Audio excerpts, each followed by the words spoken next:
All right, and we're back for episode 75. We made the silver number, whatever it is, and get all the Yeah. rewards and yeah, nothing. But we're there. Uh, That just kind of shows there's been about 3 years worth of episodes. That's kind of what 75 indicates. And I yeah. think we're close to 20, you and I doing it. So Yeah. It's that's exciting. it's gone by so fast. So I feel like we're still getting to know each other. That's fair. I mean, yeah, it's fair because I feel like I have not been doing much of anything in the past, whatever it is, 6 months. It's flown by weirdly Mhm. for me. Yeah, it's been going by. I'm trying to think. For me, I think in school seasons, Mhm. so Yeah. I'm now 4 weeks into the winter quarter here. So I'm just getting over Christmas stuff, the holiday season.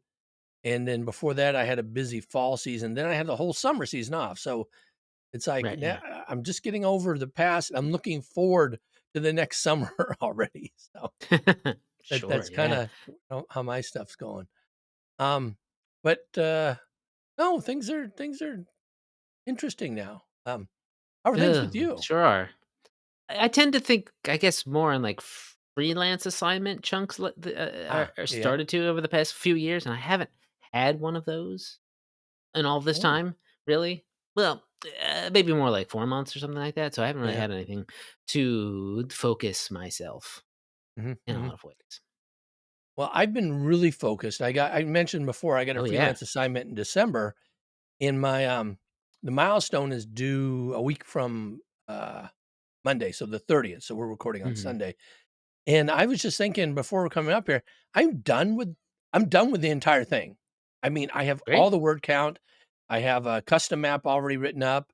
I have all my art notes. I have everything done. And I'm thinking, Mhm.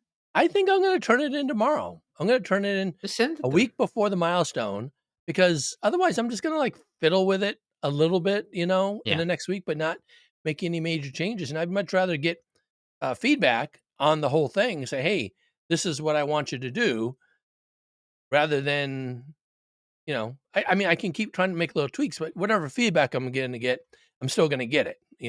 I'm still Yeah, going to have to exactly. make Yeah. changes.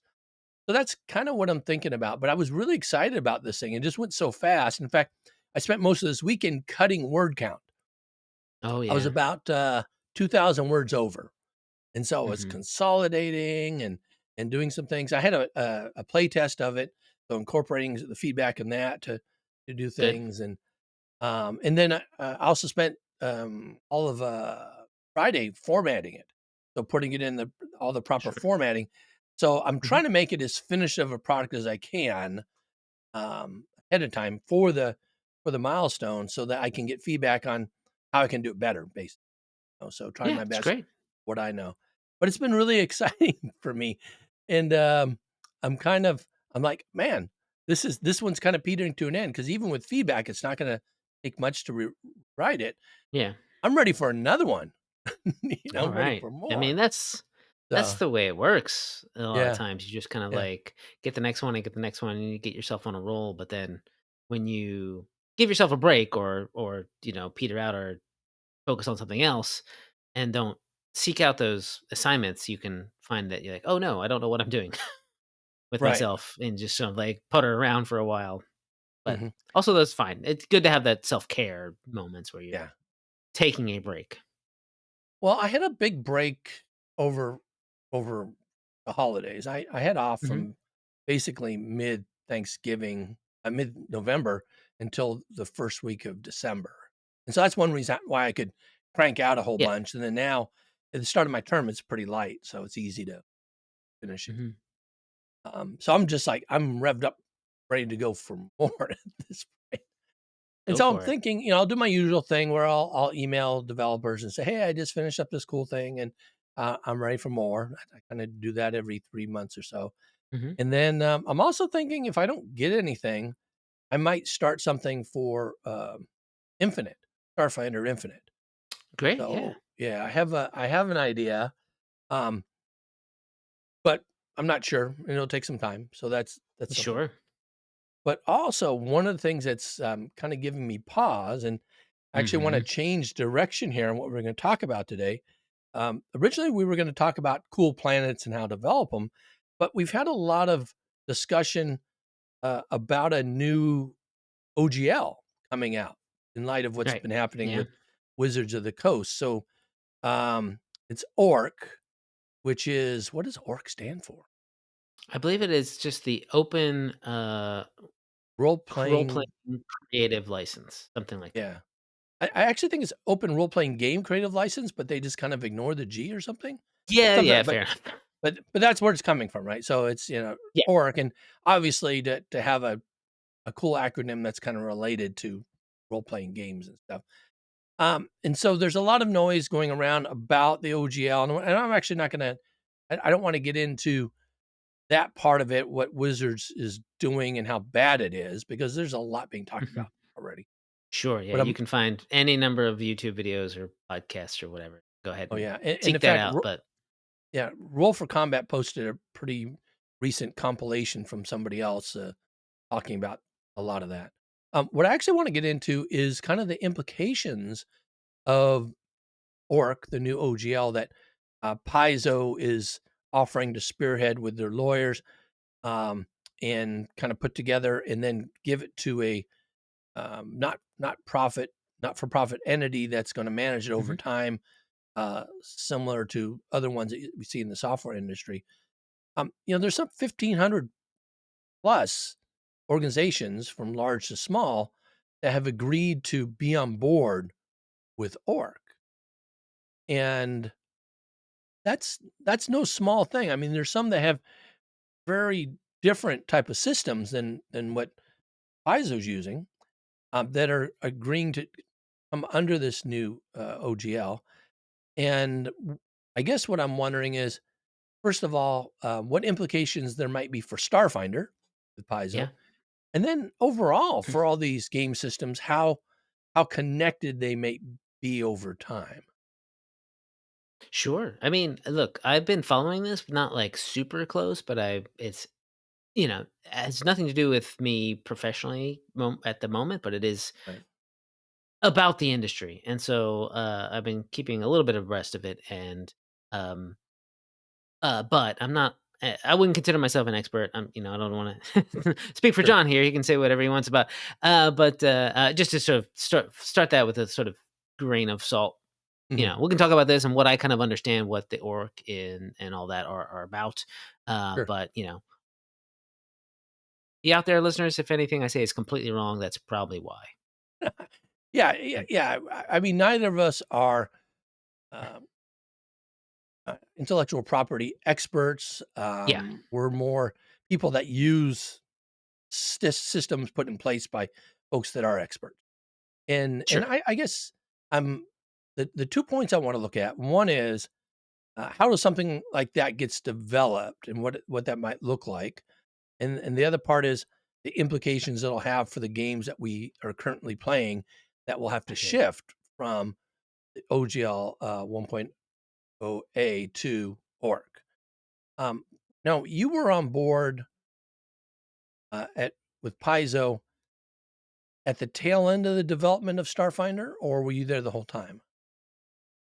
Um, but, I mean, I was there before Starfinder was a thing. Okay, right. I got hired as an editor before Starfinder was a thing, and then I kind of moved over to the second I would call it the second half of the development of Starfinder from Mhm. an editor position over to a developer position, at that point, and then it was for most of that kind of an in between entity doing some editing and doing some stuff. So I did, help out with the core rule book.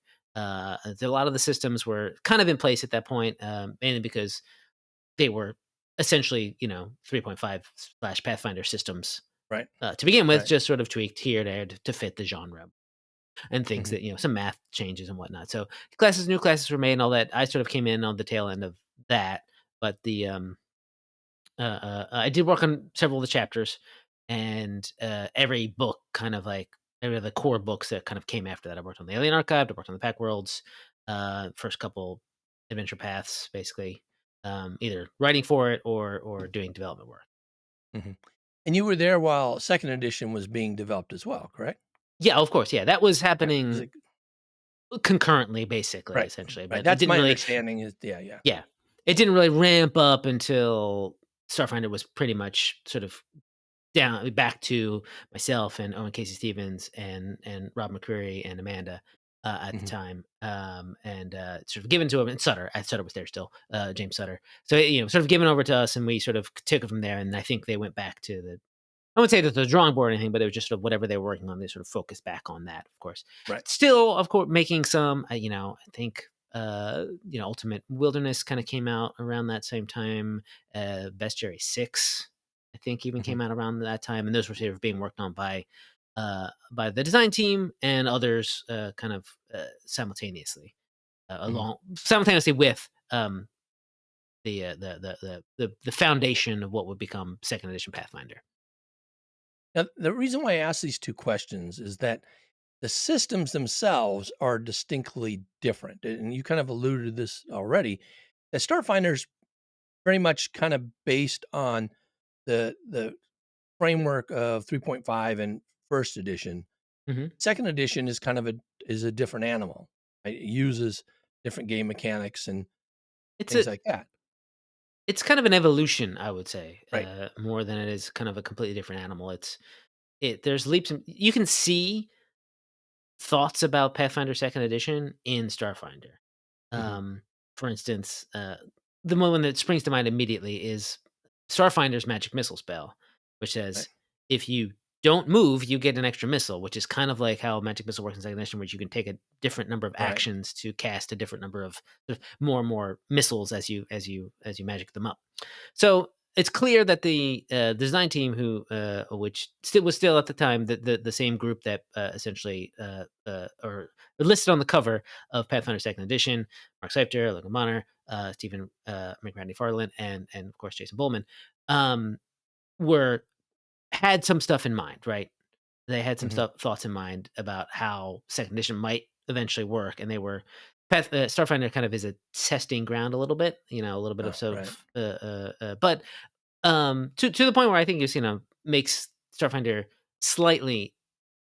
We wanted them to be compatible. We wanted Starfinder to be compatible with first edition Pathfinder, but it also kind of isn't. It's just sort of like you gotta if you want to take anything from first edition Pathfinder, you gotta tweak it ever Mhm. so slightly to sort of match things up, especially monster stat blocks, for instance. There's Right. different kinds of armor class and that kind of thing. Well, the reason why I bring these things up is kinda I'm thinking about the development side of things. Hmm. So, um, looks to me that Starfinder was still tied more closely to the original OGL Well, or yes, yeah, it is. OGL I mean, 1.0A, yeah. whereas Pathfinder 2nd edition was making some very intentional changes Mhm. away from the specifics of that OGL. Would you think that's something that Essentially, I mean, so we're kind of talking about two things here: the yes. OGL and the system reference document. Right. The Okay. original sort of SRD, which is you have to sort of say you're quoting in the OGL. This is the system reference document we're using, and you can see that if you look at an OGL, and for some reason I didn't think to grab any of my books to sort of look in the back of it, but you'll see that there is a reference to it's just a system reference document, I think, and it says Mm, by okay. Alright. whoever it was that wrote that essentially. Um, and those are the sort of basics that sort of we could use as a shorthand.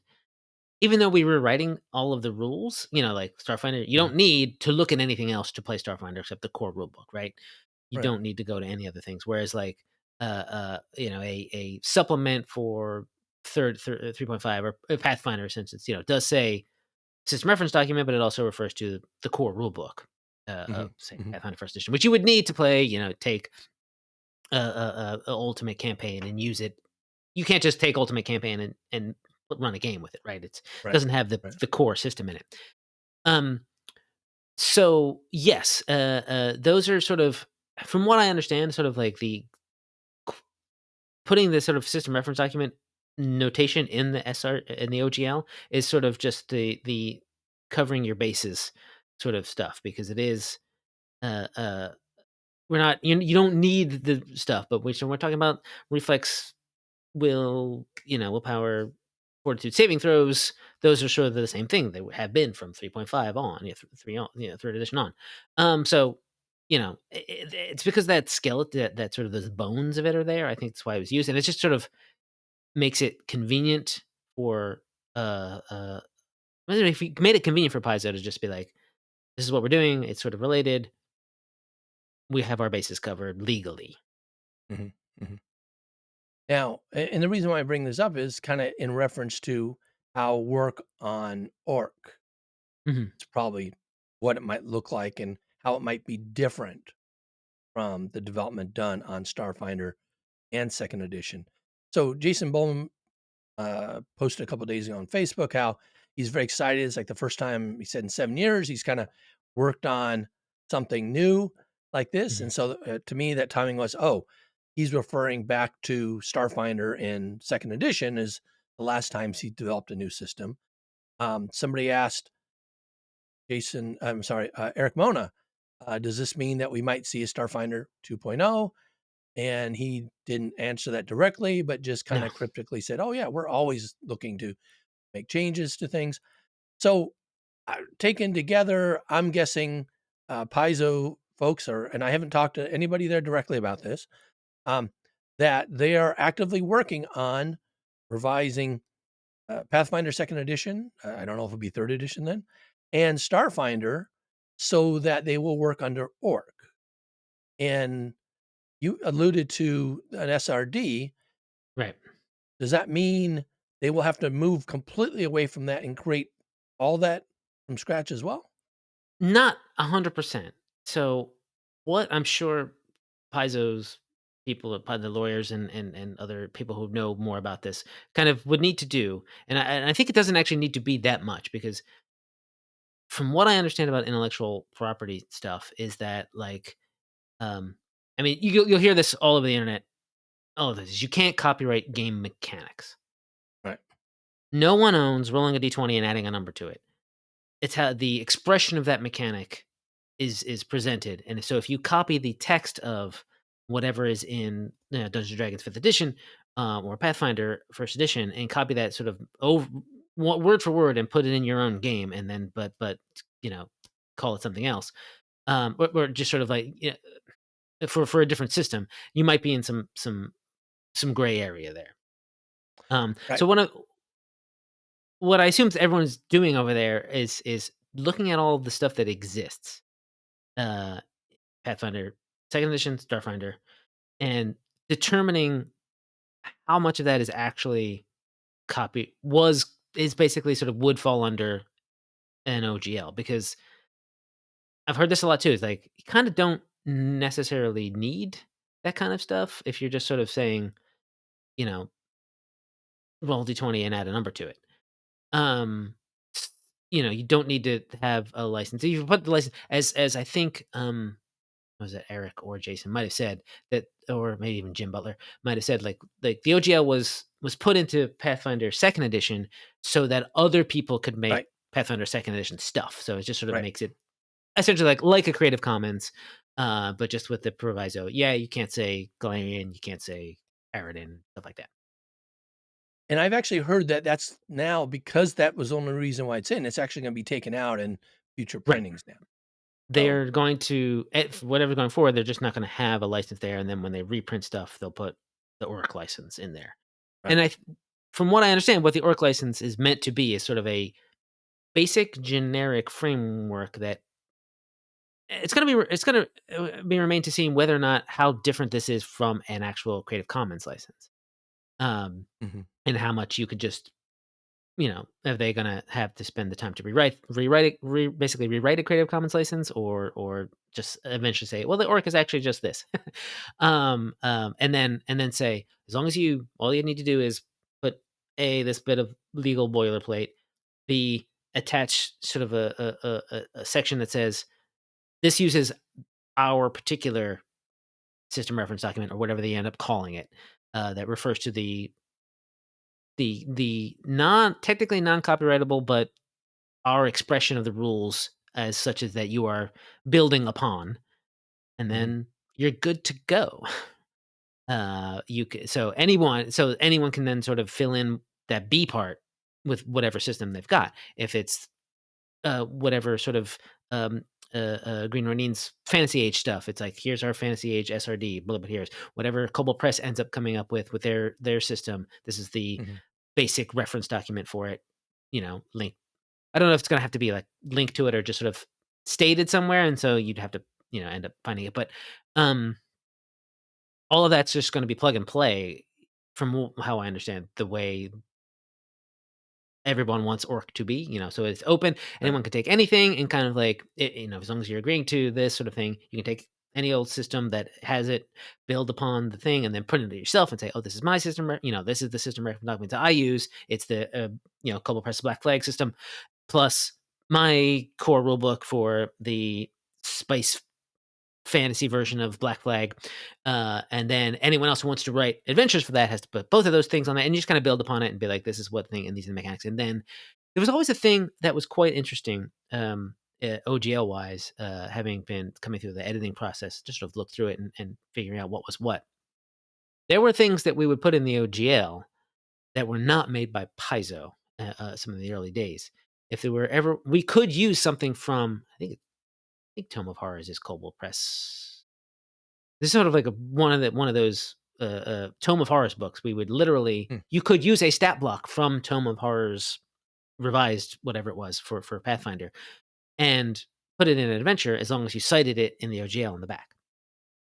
And cite it in the stat block. We always cite it. This is from Tome of Horrors, page 37. It's the spooky, scary demon goblin or whatever, and then that name of it would just be plopped in the back of the OGL. So there's always like um, stuff that you needed to make sure that as an editor, make sure that the developers knew that what they were doing, what was part of their job. It was very confusing. No one ever, I mean, not no one, but like I never really fully understood which was what, and which fell under OGL and which didn't. But there were macros and stuff that we could use to sort of like double check things. Oh shoot, there's something. There was always something called a hunter, which is specifically a monster, which I believe was no, that's right, trapper. It's the trapper. That floor, from original D&D, the weird floor Mhm. abomination that Right. would scoop you up. So you'd have to make sure that when you were using the word trapper, you weren't technically referring to that monster because that is technically was one of the Right. protected IPs, essentially, that you couldn't use. But of course, you'd search for it and you'd come up with like 3 or 4 instances of someone talking about a woodsman being, trapping some game and whatever. And you're like, okay, that's fine because it's not referring to a monster. Anyway, that was a really roundabout s- route I went there. Sorry. So, now I have a question. This brings up something. Sure. Yeah. Yeah. So, if somebody does something under the OGL, so the current OGL, so Yeah. say, Alex Agunas writes, his, bestiary or, got something about, additional Starfinder, Right. creatures and stuff, right? Magic. Yeah. Advanced. Yeah. Now, because it's written under the OGL, Paizo could use that and reference it? Or If I think so. If you go back and it was always a tricky thing to say whether or not you could use it or not use it in something else. You wanted to, if you were to use it, you'd have to kind of reprint it, and essentially. But if you found a Mhm. creature somewhere else, it was always kind of an agreement with whatever was happening with Tome of Horrors. I think it was sort of like, yeah, we'll use your thing and it'll be cool. And they were like, yeah, fine, whatever. Okay, so some other Um, agreement has to be in place to I, use th- I this the not sure specific to be honest. copyrighted text, sounds like then. Essentially, I mean, yeah. If you don't, though, if you don't say somewhere, uh, what your product identity is. And that was always something that kind of happened in the front of the book. Is why you can kind of say, this is all copyrights of Paizo Adventure Path, Flipmat, Flipmats, Right, the names of specific adventure paths are copyright. So, right. or product identity and protected through the OGL. So this is why if you were to, I think, before Infinite was kind of happened, you could go out into, say, Drive Through RPG and look for things that would help you run, say, mummy's mask, but it would have to be written. They said like the you couldn't use Osirian either, but sort of like the tomb raiding, adventures for Pathfinder, additional material, something like that, right? And you'd be like, oh, okay, this is for a certain adventure path. It was always kind of like sneaky that way. But let people still do it. You could still put stuff in, but if you don't put something like this monster is my product identity, if you get cited back the OGL, it could be used. Got I it, got it, think. got it. So you have to make it distinct in whatever you're doing, Yeah, which things you're writing under the OGL and which things are your specific to what you're doing and you're holding the copyright to. essentially, yeah, and it This is doesn't have to necessarily be like official copyright. You just say this is product identity in oh, somewhere in the so document. yeah, I've actually taught product development, including Okay. intellectual property, for 20 years. So one Oh, of the things with wow. copyrights, as soon as you create it, you actually get a Yes, copyright on it. You that's can true. file for additional protections, but Right. you don't need to. So that's fine. Is that the difference between copyright and trademark? Because I've never really No, fully understood that. trademark is completely different. And so Okay. one of the things that you're talking about when you talk about like the names of APs and stuff, those are all Mhm. trademarked, and those are Mm, yours mhm. forever as long as you claim those as a trademark and protect them. The thing with copyrights, I'll tell you, is things that you can't copyright. You can't copyright titles. You can't copyright Mm. list of ingredients and things. Right, right. You can't copyright reference lists and stuff. And so when they talk about game mechanics being copyrighted, that's completely legit. Like copyright doesn't cover that, just the expression that you mentioned. Yeah. If you wanted protection for a game mechanic, you'd actually have to patent that. And Oh, I right, think yeah. when you are looking to patent something, it has to be really novel. So rolling a d20 and adding a number to it wouldn't pass that protection Wouldn't yeah. in terms of being novel. So there's other aspects. Now, all these things can be challenged in court, and also there's cases that will show specifics and things like that. And you mentioned with game mechanics, are specific cases Mm. involving simple game mechanics.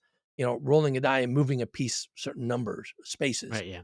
In particular, that's one of the things that has shown that mechanic can't be protected. And so, when people talk about not being able to protect game mechanics, the relatively simple ones, I would argue that if it's a very complex one that somebody's developed, that is something that possibly could be protected, Mhm. but they would probably have to apply for a patent for that Mm. or try to trademark it.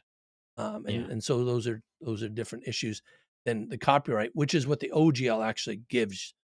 It's licensing a copyright to you. Right. So Yes. just that's a lot of different things there, but that's It why is. lawyers have to get involved to understand all these aspects to it. So, given this kind of background that you've mentioned, if ISO is working on Starfinder now to bring it out from under the OGL 1.0A and bring it to ORC. Um, we don't know specific what that's going to take, but it's probably possible because there's Y most of the expressions in there aren't under the SRD. Now, Magic Missile Yeah. happens to be one, right? Right. But already they have Starfinder has an alternative called Shooting Stars, right? That's true. We could just just rename it Shooting Stars. It was happened. We renamed a lot of spells. Actually, you'll Right, find that Fireball is not called Fireball in Starfinder. right, It ends up being heat conversion or something along those lines. right. Um. Wish I could remember it now. But so yeah, there wouldn't be like you wouldn't necessarily need to make an entire second edition Starfinder to, I think, to get it out But I from want under the them to. SRD. Well, look, that's a different thing entirely. That's a different thing entirely. I want them Yeah, to as well. yeah. I think I there's want the things that three could be action done. economy, and I want all That's what a the lot of people the want. the crits, right, from that you can get in Yeah, Pathfinder Second Edition. If they brought those two things in, plus maybe changed all the species into the ancestries, right? yeah. I So mean, changing that up. Those are the things I really like about Second Edition that I yeah. would hope would come in.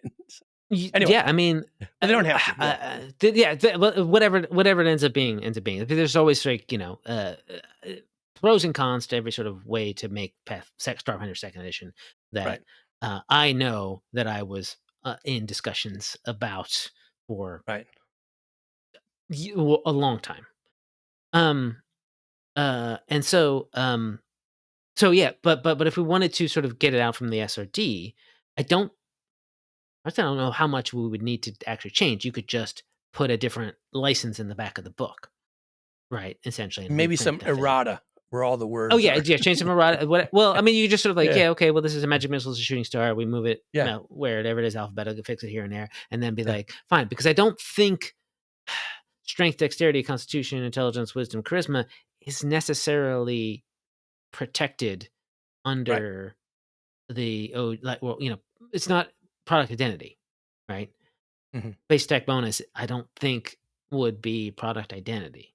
Yeah, I don't Um, so right, so they would have to trademark those terms, and if you try to trademark dexterity, then every instance where somebody uses the word dexterity in print, you'd have to mhm. contest in a court of law, basically. Send them a cease and Yeah, desist. Not kind practical. of, yeah. Not practical No, for not those things. practical. No, yeah, Yeah, yeah. I yeah. mean, there's one. I feel like there's like one. Okay, so well, the word beholder, right, is a Yes. word. People don't use it very often because it is sort of an antique word. But the concept of beholder as a monster is product identity. I think the word beholder can obviously because it's just a word, Right. right? So you But the wouldn't creature necessarily be beholder, going you after could, the yes. creature is because that is a specific expression essentially that for whatever reason wizards decided to Yeah. make theirs. But I mean, dragon, they couldn't do. dragon they can Orc, do because it's they also in can. it's in Dwarf, they can. Elf, they can. yeah, all that stuff is also myth and legend Right. and All folk that tales and stuff like that, predates right? All Wizards' that predates existence, so, exactly. All yeah. dungeon it predates Dungeons and Dragons existence, right? Yes. Um, You could so argue it's all that's all been available for hundreds of years, and yes, you yeah, wouldn't you can't copyright that kinda stuff. right. You could have pre OGL made a game that had dragon dexterity, et cetera, et cetera, et cetera, about dwarves and elves and humans fighting dragons, and used the D20. And while I'm sure whoever, I guess probably would have TSR at the time would have looked askance at you, and you would have been looked askance at probably the the community maybe. But if it was like technically a better expression of the game, you'd win out because people would just be wanting to play it more. Um, where was I going? Oh yeah, so essentially like another printing of Starfinder could just have I think that I think the magic missile thing is kind of new. Even I don't think it was product identity because that's why it's in Starfinder First Edition in the first place, right? Right. It's why it's still in Pathfinder Mm, Second Edition. It's not that phrase has never been product identity. They're trying to sort of like make it newly product identity recently, and that's getting into the whole Wizards and OGL thing. Um, but with some again, but I'm the lawyer. There could be like some stuff in there that's way yeah, more closer to the product identity than I know about that would require more right. of a rewrite. But I think you could just technically reprint the book. Wow. Well, so I'll say I'm a little disappointed then that we might not get a second edition sooner if that's because 'cause they're gonna do the Well, simplest thing to get out from under the OGL yeah, now. Yeah, they're not that gonna doesn't you know, that wouldn't mean that a second edition couldn't come later, obviously. But like making a new edition of a game, even if you are basing it off of an edition, say Pathfinder Second Edition, for instance, basing it off that, it took it took a good long time, 2 years ish, to make Starfinder First Edition, and that was based off of Pathfinder First Edition, which had a lot of right, the math. They but with tweaks. I would want to see a Starfinder Second Edition that is a an evolution of Pathfinder Second Edition, the way that right, Starfinder First Edition was kind of an evolution of Pathfinder First Edition, the way that Pathfinder Second Edition is kind of an evolution of Starfinder, right, in a lot of ways. Um, it would be I gotta tell you, so, in 2020, uh, uh, uh, this is not gonna be, worried about an idea because it's something I did by myself at home.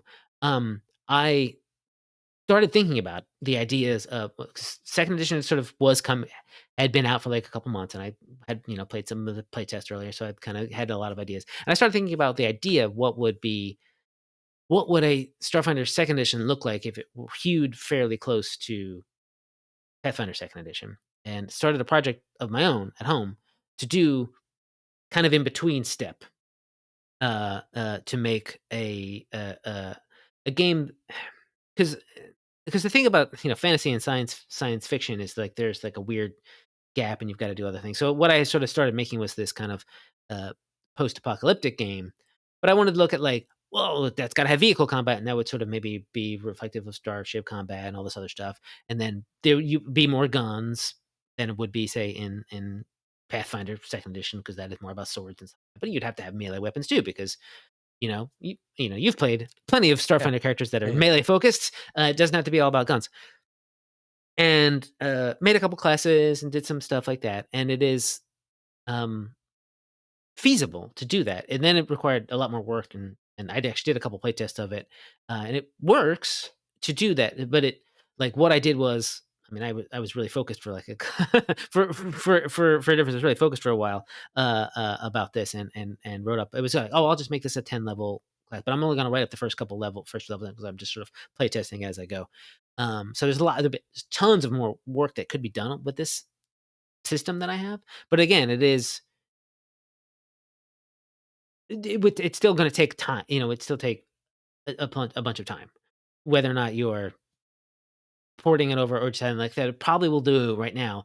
Starfinder 1.5 or whatever is going to be the sort of the easiest transition because, you know, I mean, the Starfinder team currently is like 3 people. So, there's no time, in order to do that, You and you also, and what do you I do in should the do an meantime? infinite version of this whenever they announce what they're doing. I mean, I thought, I mean, there was a little bit before Infinite, and Yeah. I haven't gone back to it, but I have, like, kind of, like at one point, I vaguely talked to Owen a little bit about it, and he was like, "Oh," because I was like, "I don't know what to do now with it. It's sort of there. Could be we could finish it. I don't know, but I Yeah. mean, if you were if you're interested in helping me out, I I am. actually ran it on a stream 2021, I think it was. I ran it for Cosmic Crit, Mhm. and part of the problem is that it's a little too unfocused in terms of, like, what the setting is and what I wanted to do with Right. it, because I was going with, like, this slightly different kind of apocalypse and slightly different kind of, like, and then I kind of, like, my own stuff got in there, my own personal stuff in there, so it ended up being more about, this abandoned amusement park than Yeah. anything else, and so it got too much, and I was like, "I don't know what I'm doing with it," and then I kinda threw my hands up and walked away from it because, of the way my brain works. Mhm. If No, I'm not I good at something love right away, I kind of walk away from it. yeah, I love post-apocalyptic settings. In fact, I always asked developers about that if we're ever gonna get one. And the interesting thing, are you familiar with Luminant Age at all? I have heard of it, yes, but Yeah, so that's I a don't know much about it. campaign setting being developed for 2nd Mhm. edition that is kind Yeah. of a post-apocalyptic setting.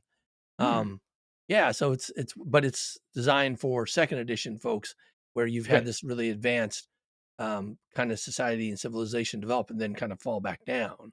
Right, yeah, yeah. Um, I so mean, Billman already put out, what did he call it? He called it Hope Finder, which yeah, was kind of yeah, like yeah, a zombie apocalypse situation.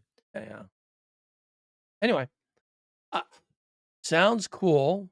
Yeah, I guess, I was thinking as I'm working on this project, that I'm working on now and getting ready to finish, I'm thinking, man, I hope this isn't the last thing I get to write for Starfinder because the OGL crushes it. And then I found, okay, Mm. that's not going to happen. Well, then Yeah. maybe we need to convert everything to work under a new OGL. But now you're saying, well, maybe it can just be some errata and some minor I mean, changes. again, I don't know what they're planning. I'm sure Paizo might be taking this opportunity to really ramp up the 2nd edition talks, Seems a couple but years early. I mean, right? Pathfinder, it was year 10 when 2nd edition came out, and Starfinder's just getting up to year 6. yes.